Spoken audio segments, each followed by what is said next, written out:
Outcasted OC. Viewer discretion is advised. Incoming transmission in 5, 4, 3, 2, 1. Hey everybody, it's Courtney here from the Outcasted OC Podcast, and welcome to our YouTube channel and welcome to this Monday Night Raw recap.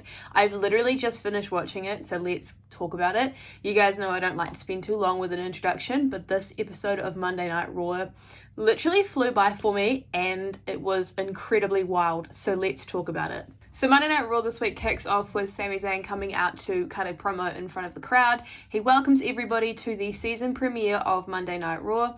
I find it a bit weird that they have like a season finale and a season premiere, considering that they are a 52-week all year round thing. But anyway, I guess that's just neither here nor there. He addresses the fact that it feels weird for him to be coming out here alone, considering the fact that Kevin Owens has now just been drafted to Friday Night SmackDown. Obviously, he's the trade for SmackDown, as Jey Uso has been traded over to Monday Night Raw. He says he's very sad about this, but he's also very excited for Kevin Owens because there are huge things coming for him and he's so excited for his friend. He also says he's very excited for himself too, because it gives him an opportunity to stand on his own 2 feet and show everybody that he is World Heavyweight Championship material.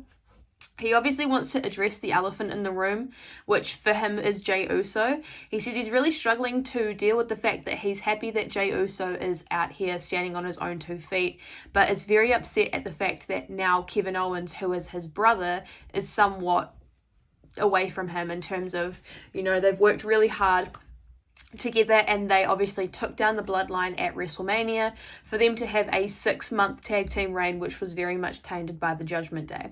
And Sami goes ahead and starts saying, well, how is it that the Judgment Day are getting opportunities, but me and Kevin haven't gotten an opportunity to get the titles back? And obviously thanks the fans for helping him to get to the heights that he has within his career this year, and says that this year has been one of the best career years of his entire wrestling journey. Then we see the Judgment Day come out, and Finn starts off by saying that nobody kicks off the season premiere of Monday Night Raw other than the Judgment Day, and says, oh, poor Sami Zayn is all alone by himself. Damian Priest goes on and says that one thorn has been removed out of the side of the Judgment Day, and now it's time to remove Drew McIntyre, Cody Rhodes, Jey Uso, Sami Zayn. And he starts going off, and then Rhea goes ahead and says you need to focus on tonight, and Dominic needs to go ahead and say that the entire of the WWE Raw Women's division is on notice. Rhea goes ahead and says, Sami, you're looking a little lost, and then references the fact that normally with lost people we try and help them find their way and they can join the Judgment Day, but not this time around because we're going to get rid of you permanently. And we see the Judgment Day all swarm around the ring, and then we end up seeing Jey Uso running out with a chair. Sami finds a chair, and they obviously are standing in the ring together. Jey Uso has come to the defense of Sami Zayn, and then we see the Judgment Day retreat. After this, we had a video recap of Shinsuke Nakamura's attack on Ricochet pre his Intercontinental Championship triple threat match from last week. Then we end up seeing a promo from Shinsuke Nakamura where he references the fact that his match with Ricochet is a Falls Count Anywhere, and says that he is going to squash Ricochet like a bug. Then we see Sami Zayn is walking backstage, and he runs into Jey Uso, and he goes ahead and he basically says that he is conflicted by the fact that Kevin Owens has been traded over to Friday Night SmackDown, and he feels like it's all because of Jey. And he's visibly upset, he's visibly frustrated by the fact that his tag team partner has now been moved over to another brand because of somebody, and he's conflicted by the fact that Kevin Owens is like a brother to him and Jey Uso's a friend, and he's got a lot of emotions going on right now. And he gets really upset and really angry and throws some things, and Jey Uso walks off, and then Sami goes ahead and runs after Jey, and he's like, look, I'm really sorry, I've just got a lot going on, I'm just very upset. And ends up smoothing things over with Jey Uso, so it appears as though everything between Sami and Jey is a-okay. After this video segment, we had the match between Shinsuke Nakamura and Ricochet. Now this is a Falls Count Anywhere match. This match was very good. We've seen a lot of matches from these two in the past, but this match definitely delivered considering the stipulation of Falls Count Anywhere. Ricochet was very explosive from the beginning, and Shinsuke Nakamura hit a really nice exploder suplex onto Ricochet. We end up seeing them working their way through the ramp, going backstage, and then working their way into the crowd as well too. Considering that this is Falls Count Anywhere, we can definitely see this kind of action take place. There's a really nice dragon screw by Ricochet, and then as I said, the match goes into the crowd. Ricochet hits a really nice shooting star press onto Shinsuke Nakamura from the top of the crowd. So you've got where the stands are, so he hit it from straight off the top, which is really cool.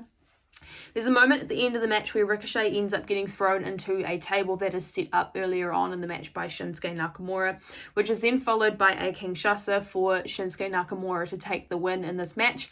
I think this is the best move. You want to make Shinsuke Nakamura look like an absolute beast, and I definitely think that this has helped him in terms of his progression with his character and his gimmick. We see backstage that Kayden and Katana are with Tegan, and we see Nikki Cross is backstage, obviously looming in the background as well too. To be honest, I kind of forgot that Nikki Cross was in the WWE. We haven't seen her on the main roster in quite some time. We see Chelsea Green and Piper Niven come in, and obviously Chelsea and Piper are trying to disrespect Tegan and Katana and Kayden pre their match, which is taking place tonight, which has Piper Niven and Natalia. And they're talking about the match that's going to take place.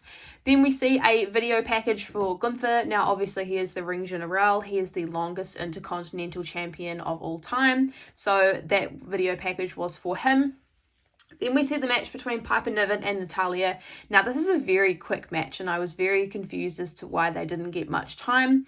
But we saw straight away, Natalia is trying to overpower Piper's power with speed. Piper hits a really nice basement crossbody the first time, nobody's home. Then she hits a second one and she gets the win in this match. Then we see Chelsea Green comes in and tries to intimidate Natalia. Natalia goes ahead and attacks Tegan, and then we see Piper attacking Natalia, only for Tegan Nox to come out and make the save. So my theory of this being a tag team has honestly come true. It was insanely predictable, and I don't really want it on my screen. I don't like the fact that Chelsea Green has now been reduced to being in a tag team battle with Natalia. It's just an unpopular opinion, but honestly, I don't know. I don't know what they're doing. There's some things about the women's division that make so much sense to me, and I get it. Some of that we'll talk about later on, but this, I just don't know. And I'm not going to spend too much time speculating, because then I get really angry internally, and I just don't want to do that. Then we see the Judgment Day is backstage, and Damian Priest is saying that he feels bad for JD McDonough after the beatdown that took place last week on Drew McIntyre, and he obviously says that he wants to take out Drew McIntyre because of this. Then we see that Rhea came in, and everyone's kind of like, where have you been, kind of thing. Rhea goes ahead and she says that she's handled Drew McIntyre and that you guys need to handle the tag team titles. And Rhea says that she will remind the women's division of who runs it, and you guys need to remind Monday Night Raw on who runs it as well too. My boy Seth Rollins comes out to cut a promo, and he welcomes everybody to Monday Night Rollins, goes ahead and says that Drew McIntyre is now his new World Heavyweight Championship contender, and obviously they're going to be having that match at Crown Jewel. And he goes ahead and he asks if Drew McIntyre is a good guy. And he says he was really confused by last week. Obviously, Drew McIntyre came to his face and issued him a challenge and went about it the way he did. So he invites Drew McIntyre out to come out and answer some questions. So Drew comes out. And Drew said, yeah, like, I do want you to be 100%, in terms of being able to compete against me at Crown Jewel. I want you at your 100%. I don't want you fighting at any less. And Seth said that he's not going to be babysitting anymore. And Seth said that, I'm here handling my business, but what about you? It looks as though that you've got some help to handle your business now. And Drew's like, what are you talking about? And then Seth Rollins goes ahead and exposes Drew McIntyre for speaking to Rhea Ripley backstage, got it up on the Tron and showed the picture, which I spoke about this last week. I mean, I've been knowing about this for a week longer than Seth Rollins has, and that's a bit of a flex for me. But anyway, I just pay attention to all these things backstage and then talk about it and then not realize that it actually comes into the storyline. But Seth goes ahead and asks if Drew wants to care to elaborate on what's happening. And Drew McIntyre goes ahead and calls Jey Uso a thirsty creep and somewhat references Rhea Ripley in that. And says, stop worrying about what's going on with my business and how about you start worrying about Crown Jewel. And Seth goes ahead and mentions that Drew McIntyre over the years has had a lot of big failures, a lot of good matches, a lot of big marquee matches which he has failed to gain some form of championship gold within that time. And he mentions that dealing with the Judgment Day is a very slippery slope and says not to do it. Drew McIntyre obviously comes to his own defense and tries to justify why he's failed, and he brings up the bloodline. And Seth gets really riled up by this, and he says, you know, we've heard you talk about the bloodline so many times. How about you just get over it? How about you just understand that you lost and you failed? Just get over the bloodline, because everybody else is. I don't understand why you can't.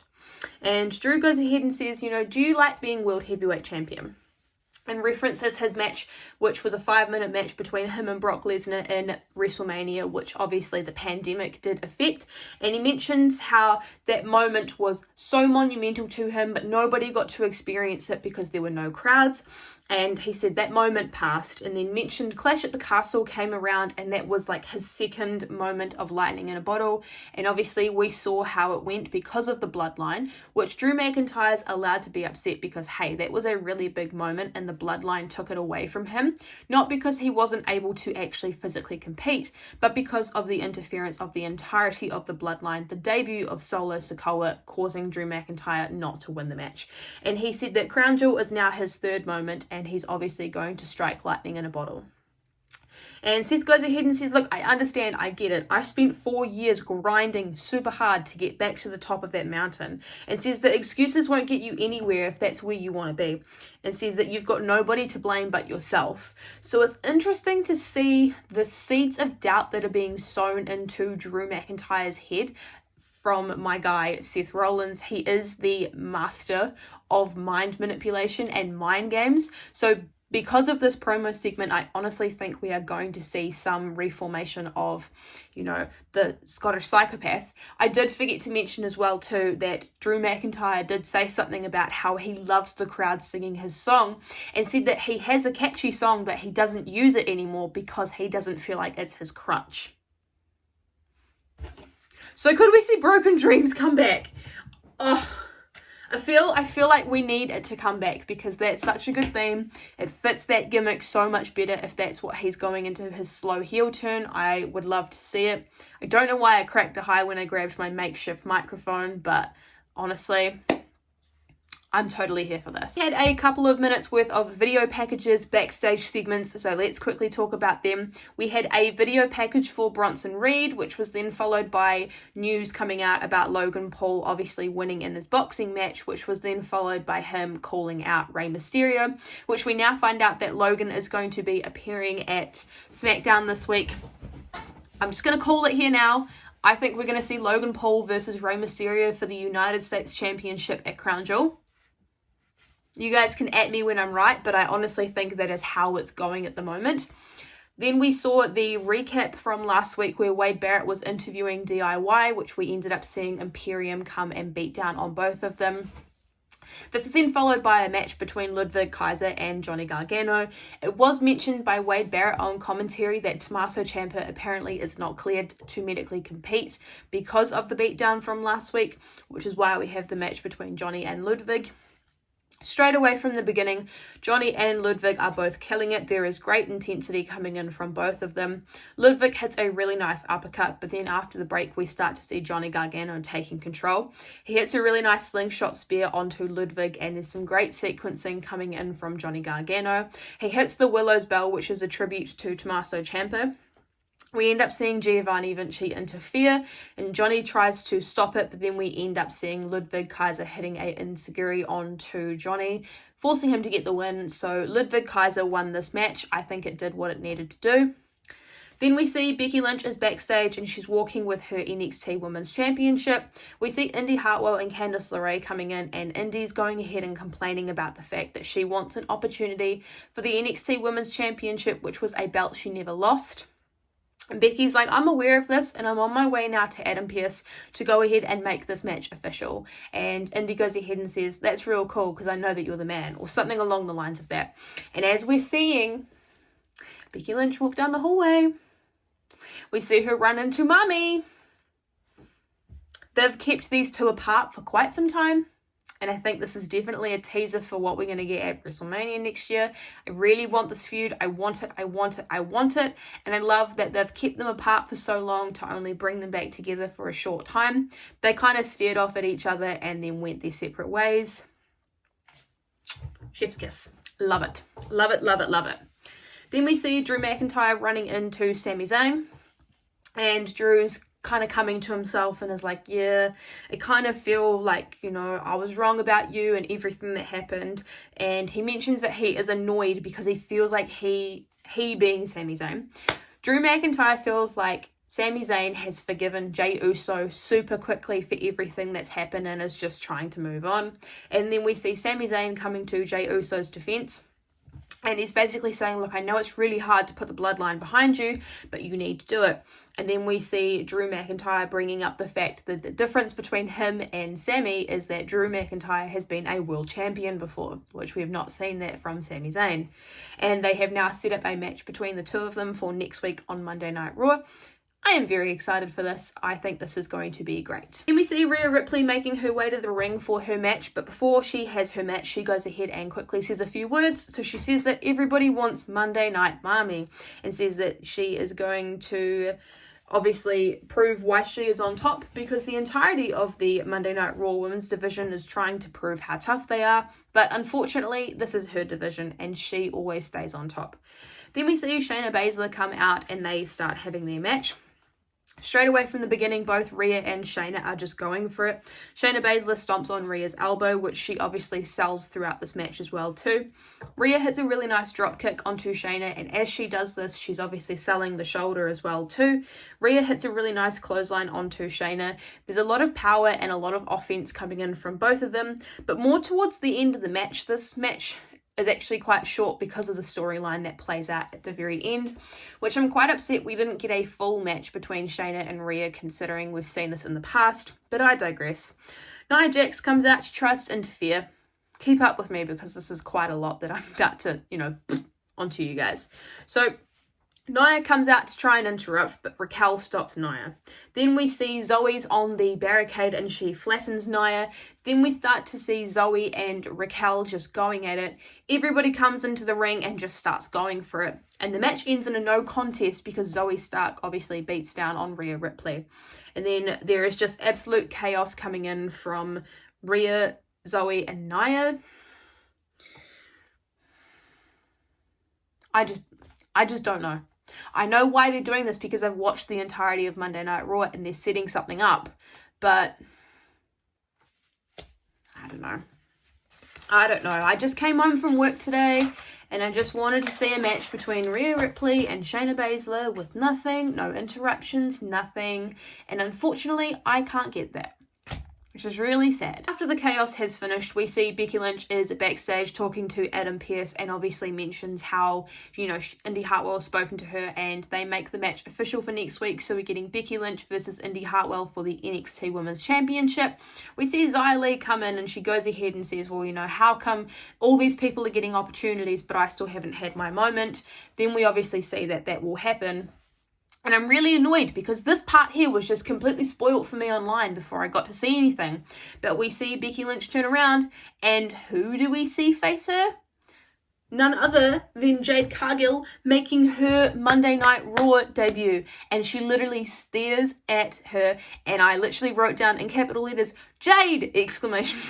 Jade versus Becky. And because that's a feud that I want now. And I've wanted it for quite some time. And I like that we're getting these little teasers. And Jade went ahead and said, nice title, obviously looking down at the Nxt Women'S Championship. And Becky goes ahead and says, get in line. And then Becky leaves and we see Jade and Adam Pearce talking. And Jade says, well, she's funny. And then Adam Pearce makes a comment about Jade's jacket because she's wearing a blue fur coat and says, we need to get you a red one. Anyway, it was kind of interesting to see how Jade's kind of been used on all three brands, very much to make it difficult for us to figure out where she's going to go. So eventually when she does show up, it's going to be I honestly think Royal Rumble she's going to show up. But anyway, then we see Jackie Rubin's backstage and she's quickly catching up with Cody Rhodes and Jey Uso before their tag match. And there's a whole lot of conversation, a whole lot of talking in this, but what I gathered is that the Judgment Day are apparently perfect challengers for the tag team titles, and that Cody is going to bring the prestige that these tag team titles have in this match. Speaking of matches, we saw Bronson Reed versus Gunther. Now this match got a lot of time, but it didn't really go the way I was hoping. Anyway, that's alright. From the very beginning, we're seeing Gunther trying to beat down and break down on Bronson Reed, trying to chop him down so there's not much power and strength left within him. We see Bronson Reed tackling Gunther, which he then Gunther hits some chops onto Bronson Reed. There's a moment where Gunther tries to powerbomb Bronson Reed, but he's too big, and then we see Gunther going for a sleeper. There's a few moments where it looks like it works, and then we see Gunther working Bronson Reed on the apron. Gunther hits a really nice clothesline onto Bronson Reed, but then Bronson Reed ends up hitting a really nice superplex off the second rope onto Gunther. There's a 2 count that comes in, and at the very end, Gunther does what he does best and takes the win. I mean, I kind of expected it, but I didn't feel as though that Bronson was going to get as squashed as he did within this match.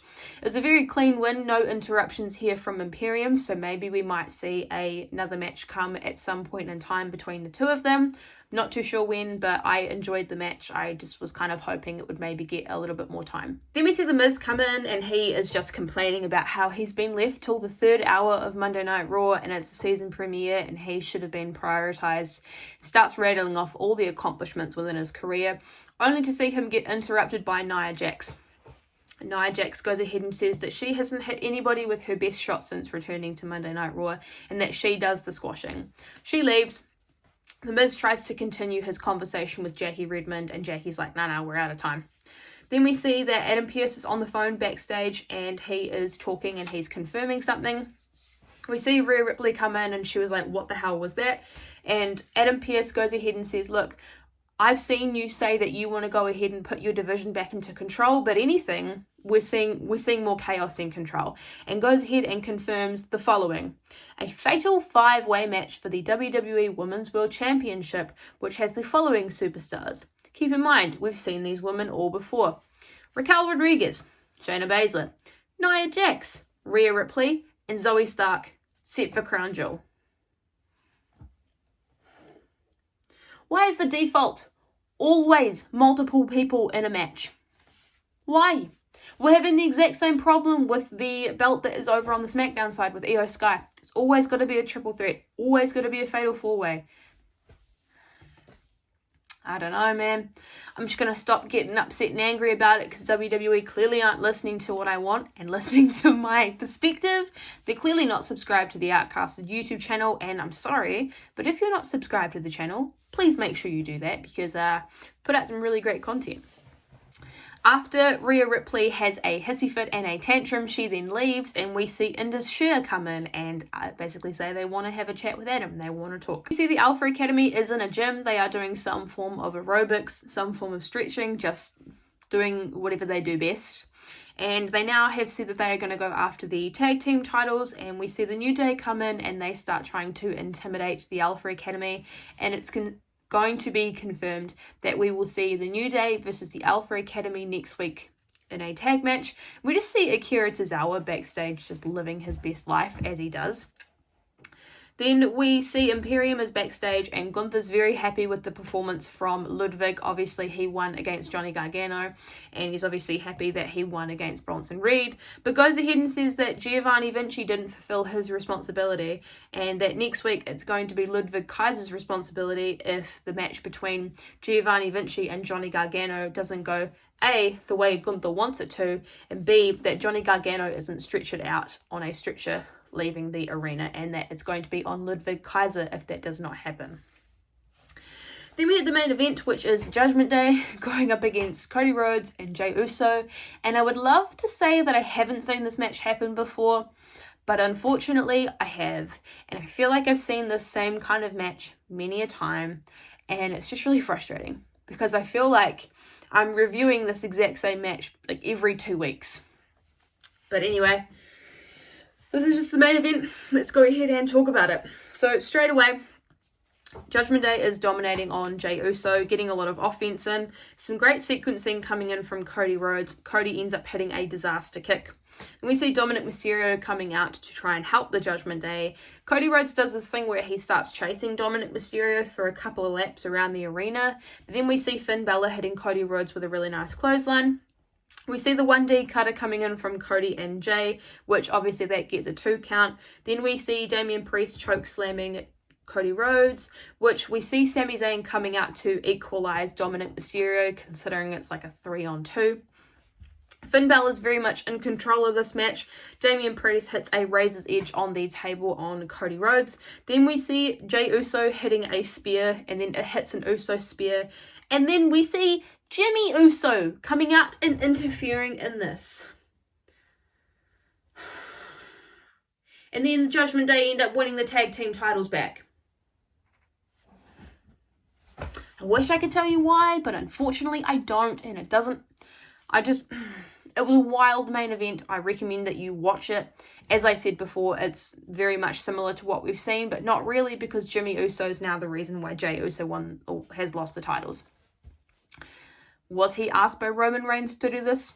Probably not, because Jimmy Uso is just on a massive ego and power trip and is just doing whatever the hell he wants. I don't know. I guess this is going to make more sense on Friday, but... So now the Judgment Day are 2-time tag team champions, which it's good to see they've got all the gold back, because I, to be honest, don't really think they should have lost the tag team titles at Fastlane. I don't know. I wish I could talk more about this, but unfortunately I don't really have anything to say. It just doesn't really make much sense to me. I don't know what's going on. But yeah, that was Monday Night Raw this week. All in all, it was a good show. Lots of good moments. Lots of good setup for things later on in the future, i.e. Jade Cargill, Becky Lynch, Rhea Ripley and Becky Lynch, Indy Hartwell and Becky Lynch. Honestly, just anything Becky does is just fantastic. But anyway, if you guys stuck around till the end of the video, thank you so much for watching. Make sure you go ahead, like, comment, and subscribe to the YouTube channel, because that helps us out a lot. Make sure you go ahead and follow us on all of our personal social medias, which are linked down below, so our TikToks and our Instagrams, so you can keep up to date with what we're doing when we're not posting on here. Make sure you go ahead and follow the Outcasted Instagram so you can keep up to date with all of our latest posts on here. We will be having an NXT review this week, a SmackDown review, as well as a podcast episode this week. I'm 95% sure us girls have actually been banned from the episode this week, because the boys are going to be doing a pop culture episode. They're going to be doing a review of Ahsoka, considering that the Star Wars show has finished now. There's going to be a few special guests on there, so make sure if you don't want to miss it, you go ahead and check out Instagram to keep up to date with those updates. So yeah, I hope you guys enjoyed this, and I will catch you guys in the next review. Bye guys.